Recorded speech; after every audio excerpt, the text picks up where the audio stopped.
सहनाववतु सहनौ भुनक्तु सह वीर्यं करवावहै तेजस्विनावधीतमस्तु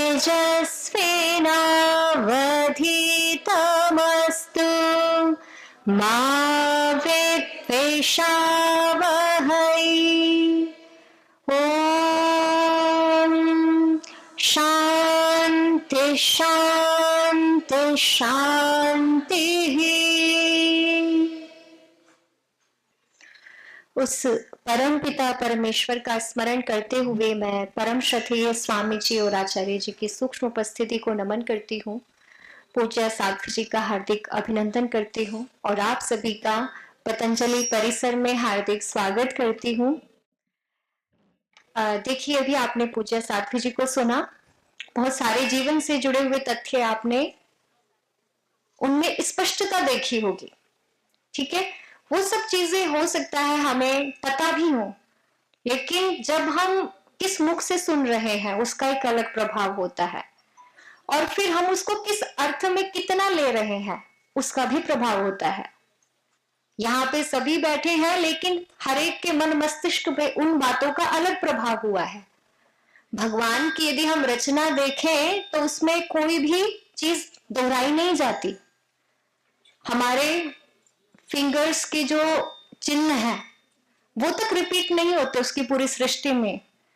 तो वैसे ही हर व्यक्ति की भाव चेतना, चीजों को समझने का नजरिया और भक्ति, श्रद्धा, विश्वास, ये सब भी अलग अलग ही होते हैं। इनमें भी कोई दोहराई नहीं होती है।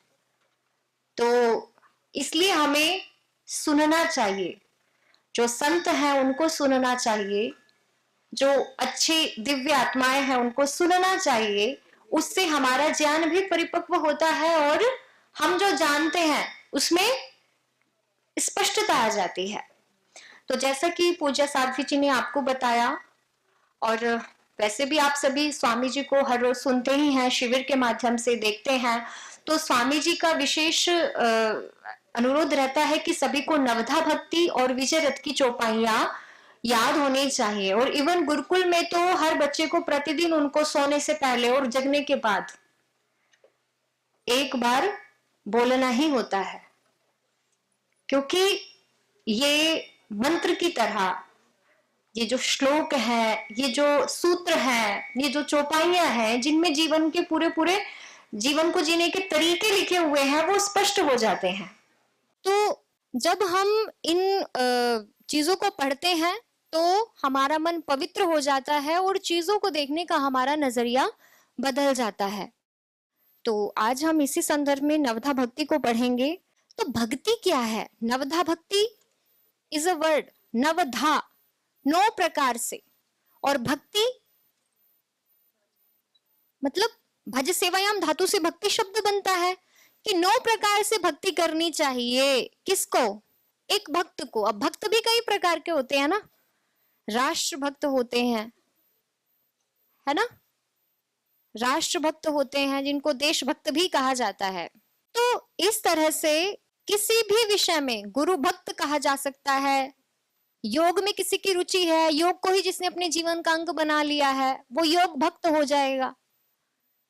तो भक्त और भक्ति के अनेक प्रकार हो सकते हैं, लेकिन कौन सा पैटर्न फॉलो करना है, वो करने किस प्रकार से है, उसके तरीके हमारे ऋषियों ने दिए हैं, हमारे मुनियों ने दिए हैं, हमारे साधु संतों ने दिए हैं, क्योंकि उन्होंने भक्ति की और फिर उसके फल को अनुभव किया, वो आनंद पाया। तो उन्होंने एक रास्ता सुझाया ताकि एक सामान्य मनुष्य भी उस रास्ते का अनुकरण करता हुआ उस तत्व को जान सके, पा सके।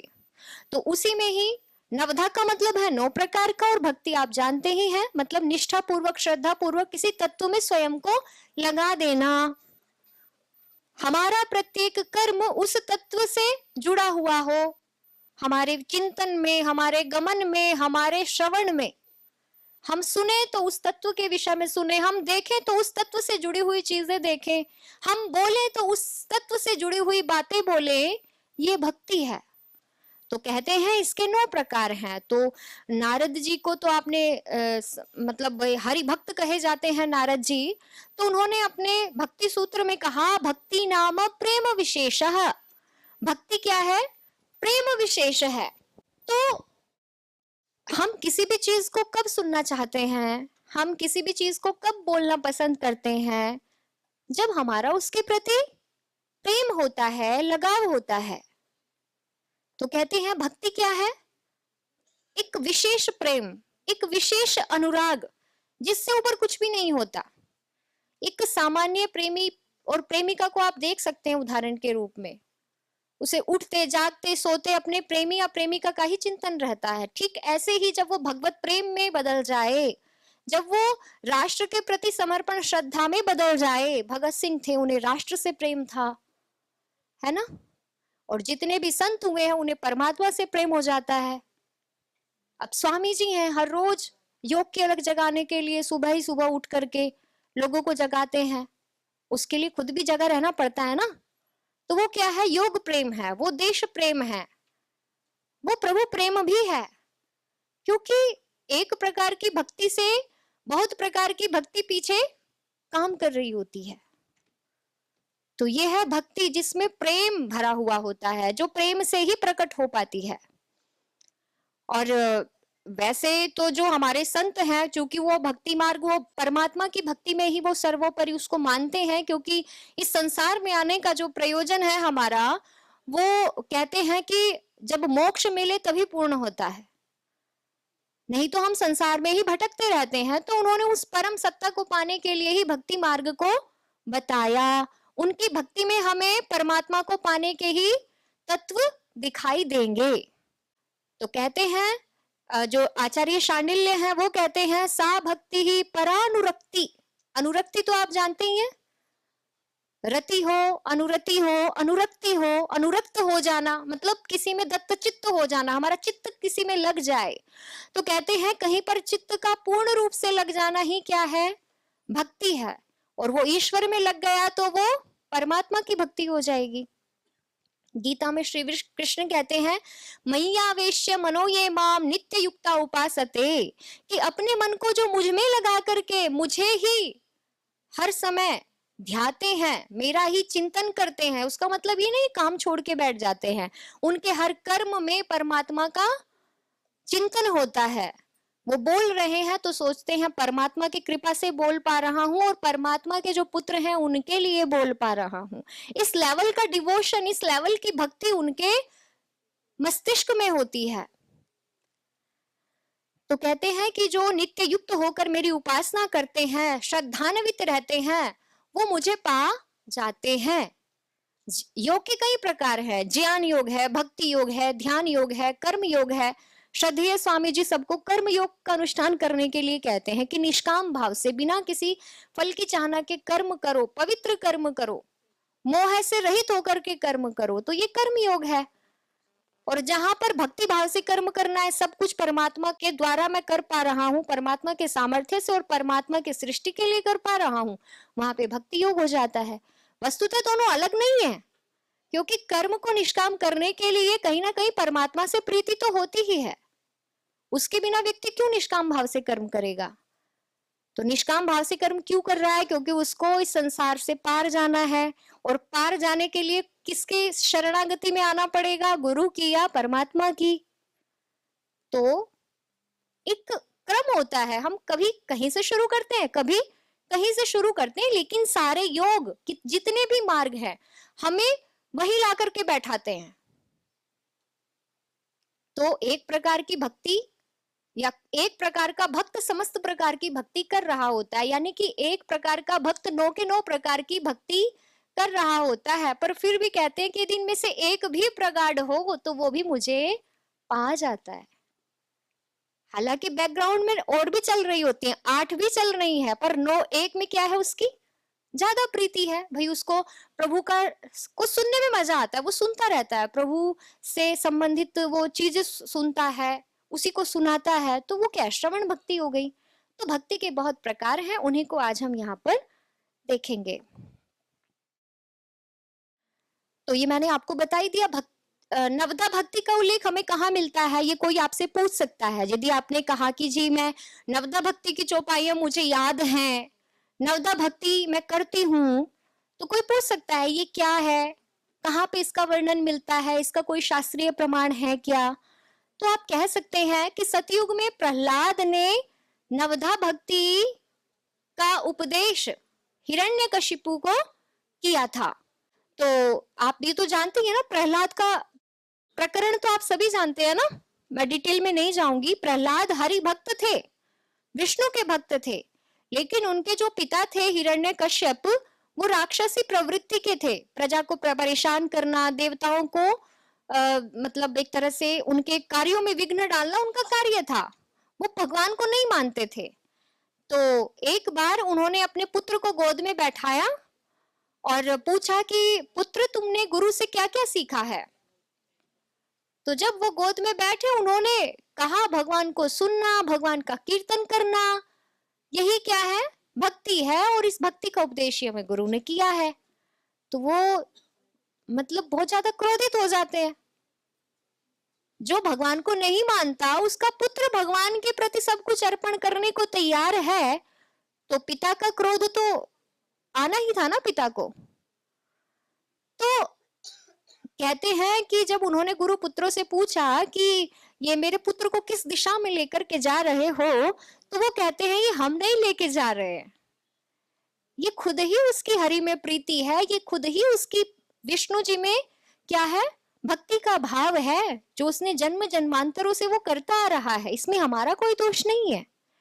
तो ये जो प्रकरण है ये हमें श्रीमद् भागवत पुराण में मिलता है, जो कि उसके 7वें स्कंध के 5म उसमें है, खंड में। तो सतयुग में प्रहलाद की कथानक हमें कब मिलता है? सतयुग में मिलता है। और दूसरा वर्णन हमें मिलता है जब शबरी को श्री राम ने नवदा भक्ति का उपदेश किया था। तो कितनी जगह हमें नवदा भक्ति का वर्णन मिलता है? 2 जगह। कौन कौन से युगों में मिलता है? सतयुग में और त्रेता युग में। तो सतयुग में प्रहलाद हुए हैं भक्त के रूप में, और त्रेता में शबरी हुई है भक्त के रूप में। ठीक है। तो प्रहलाद ने किसको दिया था? अपने पिता हिरण्यकश्यप को बताया था कि नवदा भक्ति क्या होती है। और त्रेता युग में श्री राम ने शबरी का अनुरोध करने पर कि हे प्रभु मैं तो नीच हूं, अधम हूं, मुझे कुछ बताइए, मुझे भक्ति का उपदेश कीजिए, तो उन्होंने किसको बताया था? शबरी को बताया था। तो 2 आपको प्रकरण पता चल गए हैं कि नवदा भक्ति हमें कहां कहां पे मिलती है, लेकिन दोनों में थोड़ा थोड़ा सा अंतर है, शब्दों का अंतर आपको मिलेगा, लेकिन वस्तुतः भाव वही होगा। तो इनको ही हम स्वामी जी बहुधा इनका उच्चारण भी करते हैं। तो जो श्रीमद् भागवत महापुराण में है, वहां पर आपने सुना होगा स्वामी जी बोलते हैं श्रवणम कीर्तनम विष्णोः स्मरणम पाद सेवनम अर्चनम वंदनम दास्यम सख्यमात्मा निवेदनम। मेरे पीछे बोलिए, श्रवणम कीर्तनम विष्णोः, अर्थात विष्णु का श्रवण करना, विष्णु का कीर्तन करना। 2 प्रकार की भक्ति हो गई, श्रवण और कीर्तन। आगे कहा स्मरणम, विष्णु का ही मतलब जो सर्वव्यापी परमात्मा है उसी को ही अपनी स्मृति का विषय बनाना, उसी को ही याद करते रहना, ये तीसरी प्रकार की भक्ति है। चौथा कहा पाद सेवनम, पाद कहते हैं चरणों को। ठीक है। तो चरणों की सेवा करना, जैसे लक्ष्मी जी हरि के चरणों में बैठी हुई दिखाई देती हैं, ऐसे ही एक भक्त गुरु भक्त है तो गुरु के चरणों में, राष्ट्र भक्त है तो अपने देश के चरणों में। चरणों का मतलब क्या है? पूर्ण रूप से दास्यत्व के भाव में उतर जाना, सब कुछ उसके लिए करना है। एक छोटी सी कहानी आपने सुनी होगी, राम भरत का जब उनका जन्म हुआ था, उनको पालने में लेटाया गया, जब यज्ञ हुआ तो श्री राम रोने लगे, पर जब उनके बराबर में लक्ष्मण को लेटाया गया तो राम तो चुप हो गए, लेकिन लक्ष्मण रोने लगे। और वो इतना रोए कि वैद्यों को बुलाया गया, ज्योतिषों को बुलाया गया कि वो क्यों रुदन कर रहे हैं। कोई असर नहीं हुआ। लेकिन जब लक्ष्मण को उठाकर श्री राम के चरणों में लेटा दिया गया तो वो चुप हो गए। तो मतलब इतने बाल्यकाल में भी, जब तक उन्होंने होश भी नहीं संभाला, तब भी उनको ये ज्ञात था कि उन्हें श्री राम के चरणों की सेवा में रहना है। और उन्होंने आजीवन, वैयक्तिक जीवन लक्ष्मण का आपको कहाँ दिखाई देता है? उन्होंने अपने भ्रातृ प्रेम में इस पराकाष्ठा को प्राप्त कर लिया था कि उनका सोना जगना उठना सिर्फ अपने भ्राता की सेवा में होता था। तो कहते हैं पाद सेवन भी क्या है? एक प्रकार की भक्ति है, जो चौथे नंबर पर बताई गई। अर्चनम, अर्चन, अर्चना करना। जैसे महाराजा पृथु हुए, वो बहुत अधिक यज्ञ में रुचि रखते थे, भगवत प्राप्ति के लिए यज्ञों का अनुष्ठान कराते थे। 100 यज्ञों का उन्होंने अनुष्ठान कराया, अश्वमेध। और कहते हैं कि जब अश्वमेध यज्ञ का उनका 100वां चल रहा था तो स्वयं यज्ञशाला पर हरि ने उनको दर्शन दिए, ऐसा कथानक आता है। तो कथानक में हरि ने साक्षात, क्योंकि कहते हैं कि न संदृश्य रूपम तिष्ठति अस्य, कि इन चर्म चक्षु से तो भगवान नहीं दिखाई देता, लेकिन अंतर चक्षु से उसका साक्षात्कार होता है। हमारे अंतर मन में उस प्रभु के आनंद की प्रतीति या उसके होने का आभास या उसके कृपा विशेष का आभास एक भक्त को होने लगता है। तो कहते हैं कि अर्चना रूपी भक्ति से उन्होंने भगवान को प्राप्त किया। वंदनम, वंदना के भाव में रहना। वंदना कहते हैं स्तुति, भगवान की प्रशंसा में जीना। वो सर्वोपरि है, वही सब कुछ करा रहा है, तो उस प्रकार के वंदना के भाव में जो जीता है वो वंदना भक्ति करता है। दास्यम, आपने सुना होगा सूरदास, तुलसीदास, मतलब दास के भाव में रह करके कि प्रभु हमारा मालिक है, वो मालिक है, वो स्वामी है और मैं उसका दास हूं, ये मान करके भक्ति भाव में जीना दास्य भक्ति होती है। सख्य, मित्रता के भाव में, प्रभु को मित्र मानना। जैसे हम एक अपने साथ वाले से खुले होते हैं ना, सब कुछ उसके सामने कह देते हैं। इवन हमारे माता पिता को भी वो नई बातें पता होती जो हमारे मित्र को पता होती हैं। तो कहते हैं कि मित्रता में भी सारे छल मिट जाते हैं। क्या छिपाएगा? डर के व्यक्ति छिपाता है ना, तो वो डर उसका परमात्मा से खत्म हो जाता है और वो सब कुछ अच्छा हो या बुरा हो, वो कहता है जैसा भी हूं मैं तुम्हारे सामने हूं, मुझे एक्सेप्ट करो, मुझे स्वीकार करो। तो कहते हैं अर्जुन में वो सख्य भक्ति थी। किसके प्रति? श्री कृष्ण के प्रति। तो सख्य भाव में जो परमात्मा की सत्ता को स्वीकार करते हैं वो सख्य भक्ति करते हैं। आगे कहा आत्मनिवेदन, मैं जो हूं, मेरा पूरा एग्जिस्टेंस, मेरा अस्तित्व, उसको मैंने निवेदन कर दिया है किसके चरणों में? प्रभु के चरणों में, कि मैं कुछ नहीं हूं प्रभु, जो कुछ भी है सब आपका ही है।